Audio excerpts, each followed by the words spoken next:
including that. The mockery. Ooh, that. Like you got Siri, Alexa, like Jennifer. Jennifer will presume. Susan. Susan. All right. Sure, I got everything here. We got. Are you calling yourself Mac or is it Mac or is it M squared AC? Mac. open to interpretation. Yes. Depending on how you want to say it. Yeah. All right, Ac. What is your topic? Sorry. The unsung assets of the ocean. Excellent, thank you. Audience, are you set up and ready? Mac, are you ready? Go. And proceed. Today we will be telling you all about the unsung assets of the ocean. And by what we mean by that is the resources that humans obtain from the ocean.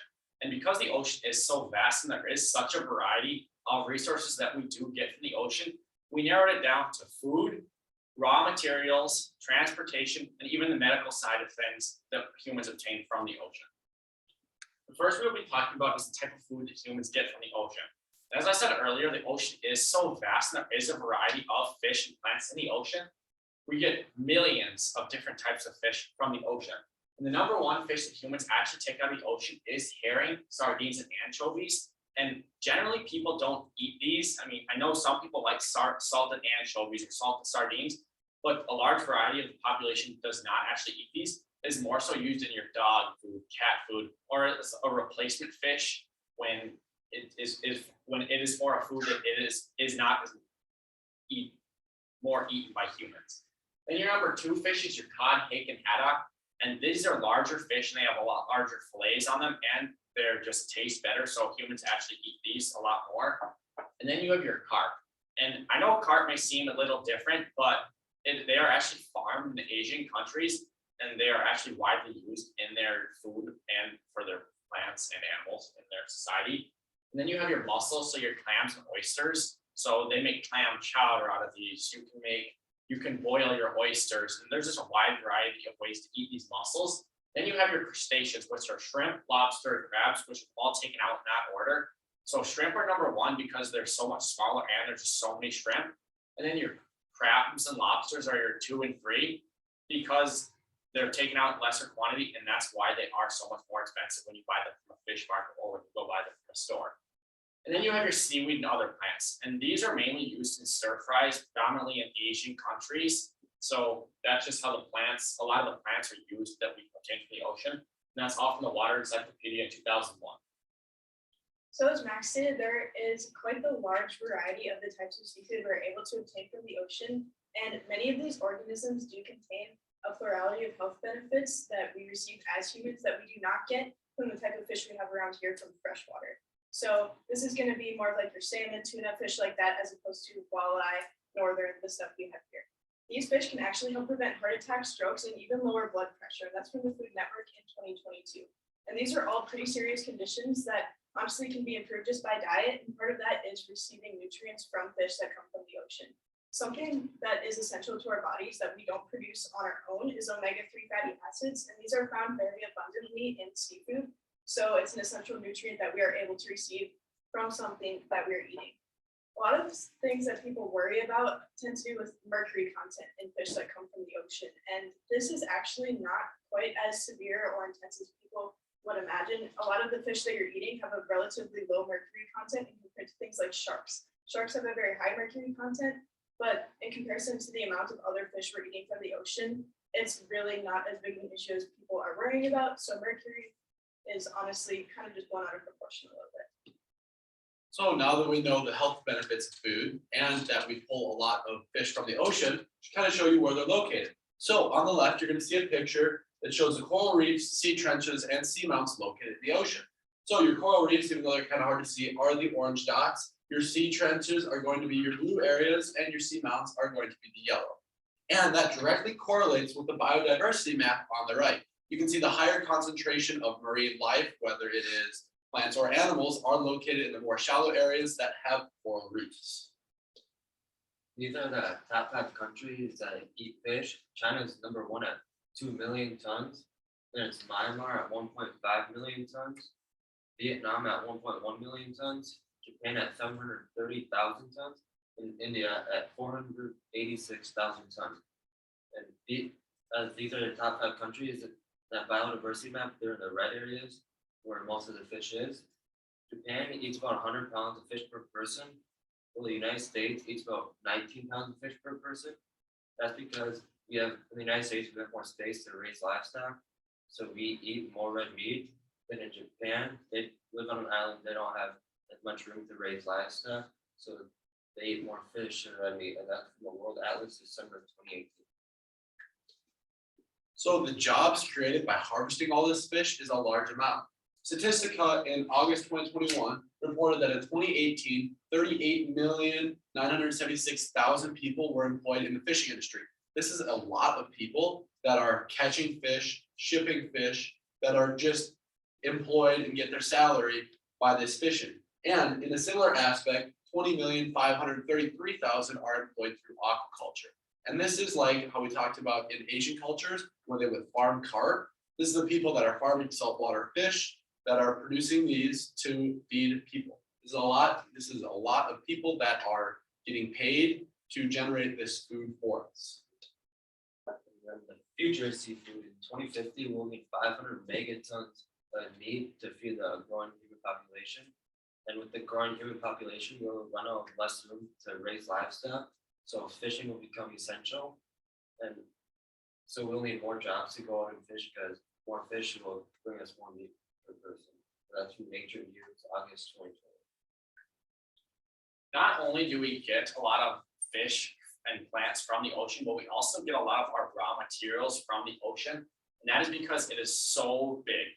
In fact, 10 to 50% of the ocean is only mapped 100 meters down. That's from the Royal Society in 2020. So that means roughly 90% of the ocean isn't even mapped 100 meters down. So there is millions of kilometers of ocean that haven't even been explored by humans. And the reason that humans are beginning to explore this much more in the current days is because an increasing world population is driving the need for metals and electronics and low carbon technologies. And that's from the Commonwealth of 2018. So that essentially means that the humans are going to the ocean for resources more, because with a growing population, we need to get better technologies because it is a need for humans in the future. And the reason they're going to the ocean for this is because the seabed is plumb full of elements for human use. And that is also from the Commonwealth of 2018.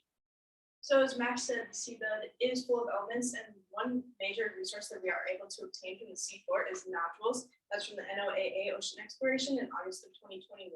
Essentially what a nodule is, it's like, picture a snowball, and then it's just hardened and full of elements. These are found super abundantly across the entirety of the ocean floor, and the elements they can contain are found in an extreme variety. So we're able to find a lot of what we need in one spot in those hardened balls versus having to scan through the entire ocean floor to find what we're looking for. Another statistic that might seem probably pretty realistic to you, because you've heard a lot about how large our oceans are, is that 70% of our entire planet is covered with ocean water, meaning that only 30% is covered by our continents. And we think of how huge and vast our continents are, and then 40% more of our Earth is covered by these oceans. And that's from the Water Encyclopedia in 2001. An element that is super abundant in our oceans is salt, which makes sense because it's salt water in our oceans. There's actually 200 million metric tons of salt found in our oceans. The picture on the right there looks like mountains, but that is actually all salt piled up into a mountainous size, which is pretty crazy. And that's obviously not even all the salt we're able to obtain from our ocean. Something that's also very plentiful is magnesium, and we use a lot of this in the United States, and we get it from the seawater. And actually 60% of all of the magnesium we use has been harvested from our oceans, and our resources don't just stop there. So not only with salt and magnesium, we also have a lot of other elements found in the ocean. A large one is sand and gravel. Now, obviously, when you think of sand in the ocean, you think of beaches. But in reality, we don't get much of our sand from the ocean from our beaches. Because beaches generate a large amount of income through tourism, there's no point in destroying those to get sand. Instead, we get sand, like our gravel, offshore. So the sand that we get from the ocean is mainly used for glass and construction, and the gravel is also used for construction. Other things we get from the ocean are manganese nodules. And in these, there is iron, manganese, copper, cobalt, and nickel. Now, those are pictured on the right. Those are those circular snowballs of elements that Maddie referenced earlier. And those are located offshore mostly. These are going to be extremely important in the future because we will have a larger need for more resources. So we will need to go get these, but it is expensive to get because it's offshore and it's deep in the water. So it's not extremely cheap to get, but as we advance more into the future and our technology advances, it will become cheaper and easier to get these. Now, along with those elements, we also get gold, tin, diamonds, and titanium from the ocean. Now, these are most commonly obtained nowadays by dredging at the mouths of rivers when they empty into the ocean. This is shallower water that is more easily accessible to humans. So we go down and we pull these that have been washed down from the riverbed. But once again, these are also offshore and extremely expensive to obtain. But as I said earlier, as the future comes, we will have better technology and it'll be a lot cheaper and cost effective to get these. And then finally, another resource that we have in the ocean is water, obviously. This water is full of salt, but it is possible to turn into fresh water, although it is extremely expensive. There's 500 million kilometers cubed of water in the ocean, so there is no lack of water to us. In this picture, in the green is the nodule areas. That's where we get most of our minerals from. The other one, in the orange, is the coral reefs. That's where a lot of tourism and other ocean life lives. Fossil fuels, we have 1,470 oil rigs. That's from the World Economic Forum of October 2015. And in 2007, we had 1.4 billion tons of oil drilled in the World Ocean Review of 2010, and 157 of those fields were drilled at greater than 500 feet of ground. Drilling oil is expensive because just to build an oil rig, it costs $200 million to build. Then you have to pay all your geologists, workers, engineers, and everyone else that need to do the job.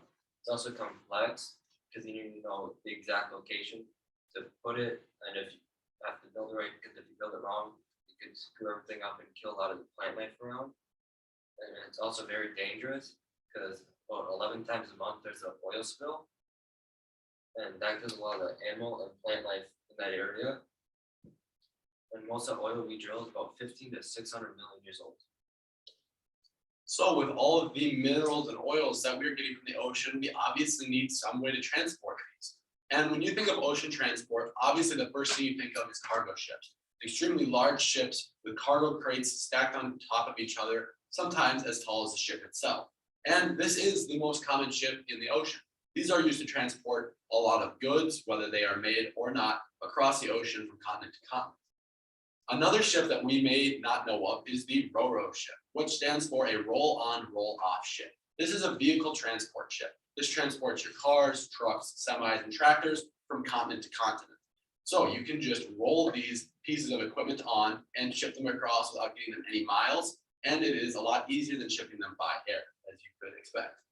Then we have bulk carriers. These are extremely large ships made specifically to carry raw resources in huge amounts. These carry wood chips, grain, ores, and other elements that are not yet processed, and they carry a huge amount across to be processed. Then we have barges. These are like a trailer for a boat, pretty much. You hook them up behind a boat. They're extremely large and buoyant and allow for more storage and allows for more things to get pulled across the ocean. That's all from the Transglobal Auto Logistics in December 2021. So being able to ship things at such a large and high rate, this actually makes shipping things across the ocean one of the cheapest options we have. So as Colter said, we're able to stack things extremely high, and actually a 200 kilogram shipment and a 2,000 kilogram shipment are going to cost virtually the same amount, and that's from PLS Logistics Services. And so when you think about shipping things by plane, you're limited to just the space in that cargo bed, and the plane still has to be light enough to be able to take off from the ground and stay in the air for the entire duration of its travel. Versus on a ship, you aren't limited to just that cargo bed. You're able to stack as high as necessary, and you don't have as big of a weight restriction as you would shipping things by air. And you're also able to ship things in larger quantities than you would be on land. Something that also makes these extremely cost effective is the aspect of FCL and LCL. So FCL is when a business or an individual pays for a full container load. And so while this is extremely cost effective, that's obviously going to cost more, but most people by themselves or corporations aren't going to require an entire shipment load just themselves. So this allows for the option of LCL, where they essentially both just pay for part of the ship and ship their goods at the same time. So that cuts down on fuel emissions, and it also cuts down on costs for both companies.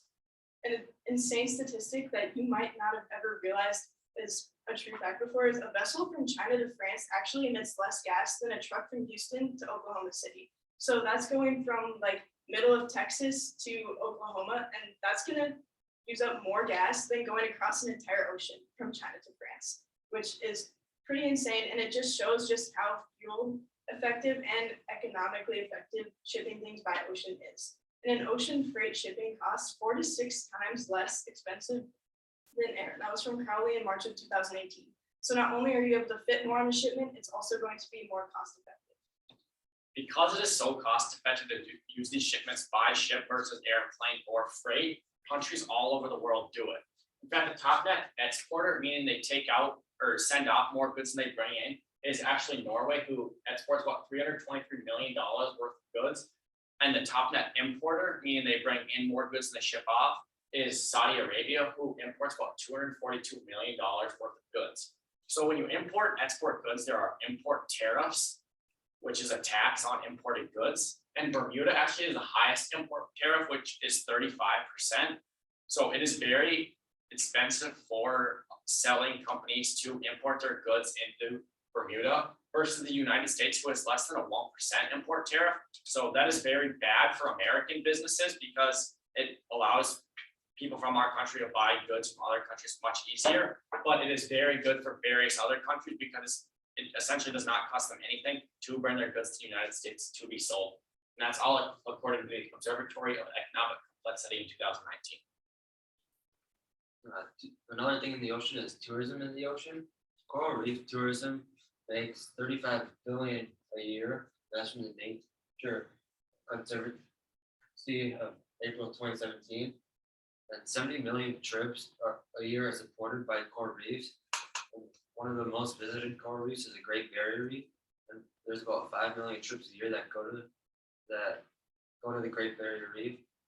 And the Great Barrier Reef supports Australia by giving them $6 billion a year to their economy.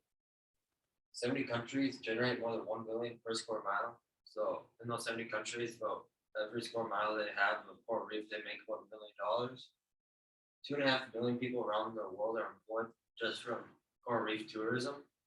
It has 142 billion GDP and 2.3% growth in ocean jobs compared to the United States, which has a 1.6% growth in jobs, and that's from the NOAA Office for Coastal Management. Not only are coral reefs an extremely popular thing in the ocean, but so are other aquatic animals. So Mapping Ocean Wealth in 2020 states that 350 million people travel to coral reefs each year, and that they generated an estimated value of $35 billion. So that is an extreme amount of money generated just by seeing these plants in their natural habitats. But at the same time, 600,000 people spend $300 million to watch sharks. That's an extreme amount of money to watch these overly large fish just live in the ocean. These sharks aren't getting paid to do this. You don't have to pay these, you don't have to pay a lot of bills to keep these sharks alive. They're very low maintenance, but they generate a lot of income for a lot of different countries. So shark watching made 10,000 jobs worldwide last year. Now, that is a lot of jobs, whether that's these animals are not in containment, so you're paying guides to go snorkeling or scuba diving to see these sharks, the people driving the boats out there, or if these sharks are in containment, this is people that are getting paid to feed the sharks, care for the sharks, and make sure they stay healthy. And then in Palu, 100 sharks support $18 million worth of shark diving. So this is 100 different individual sharks that are just living their lives in the ocean, minding their own business, costing nothing to Palu. But they're generating an extreme amount of income for people that want to come and see them in their natural habitat. This costs nothing for the locals to provide, but generates a huge amount of income for them. So not only do we use these coral reefs and various marine wildlife for tourism and as a source of income, but we have also began using them for the medical side of things. And we actually have been for hundreds of years. In fact, ancient Egyptians, Chinese, Indians all found that the horseshoe crabs were a great form of headache relief and migraine relief, and they are actually still used today. Another fish, or kind of a fish that they use, are seahorses. And you may not think of seahorses as a thing of medical use, but they actually are. They actually help clear kidney and liver channels. And they also have been found to cure infertility. They help clear your kidney and liver channels by basically making sure they run smoothly. And then another thing that is found today that could be promising in the future is the sea cucumber. And pharmacology studies indicate anti-inflammatory and anti-cancerous properties of the sea cucumber saponius, and that's from the Journal of Coastal Environment 2010. So that essentially means that these sea cucumbers have been found to have anti-cancerous properties in them, which could help millions of people in the world in the future. Because these medical values are so vast, people all over the world are beginning to go towards the ocean more so for these medical advancements, and they have been for a while now. And it is estimated that as many as 10 to the 31st viruses inhabit the ocean, and that's from MDPI in July 2020. So that means that, I don't know the number exactly, but there is millions upon millions of viruses in the ocean that could help lead to medical advancements in the future for humans. One of these big medical advancements that we're hoping to make the leap towards in the future is treating cancer. Cancer is actually one of the leading causes of death worldwide today. And we have a few organisms that have been extremely promising in some potential preclinical testing, one of which is sponges. There are thousands of species of sponges in our oceans today. However, 3 in particular have been found to be very effective and have anti-cancerous properties. That is the Haliclona, Petrosia, and Discodemia. Pictured on the top right there is the Haliclona sponge. And the thing is with these is, since there's so many species of sponges, there isn't a vast quantity of each specific type. So because these are found in such a low concentration, it's actually been very difficult to begin preclinical trials, but the ones they've been able to produce thus far have been extremely promising. They haven't been able to test any on patients yet, but just the lab experiments that we've been able to do have shown to be very beneficial and have potential for a cure in the future.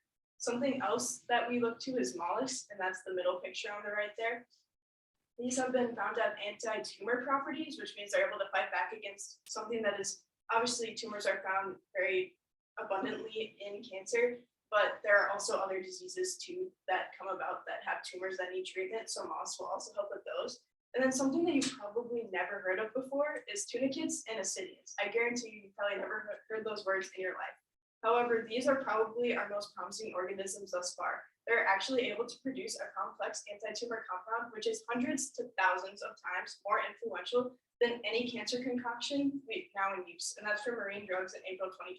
So all of the amazing treatments that we've been able to provide cancer patients thus far could be improved by hundreds to thousands of times with resources that we're able to obtain from our oceans.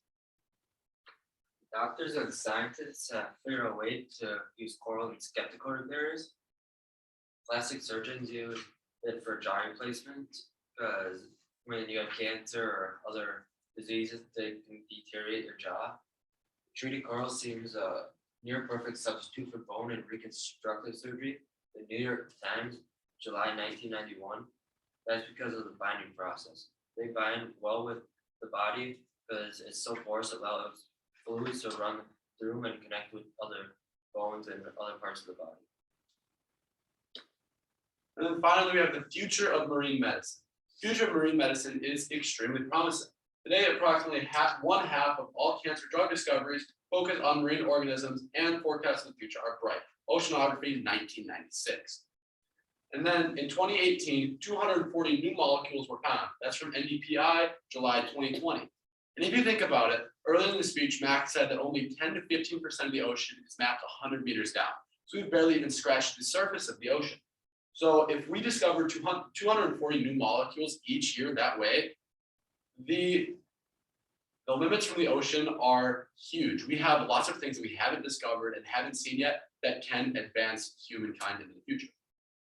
In conclusion, with us getting more minerals, we'll be able to advance our technology. With the growing human population, we will need this advanced technology because we'll be able to get more food to suffice the human population. We'll be able to build houses and other equipment for humans, be able to go out farther in the ocean for tourism. And with the new advancements, we'll be able to find new medical technology to help keep humans alive. We do.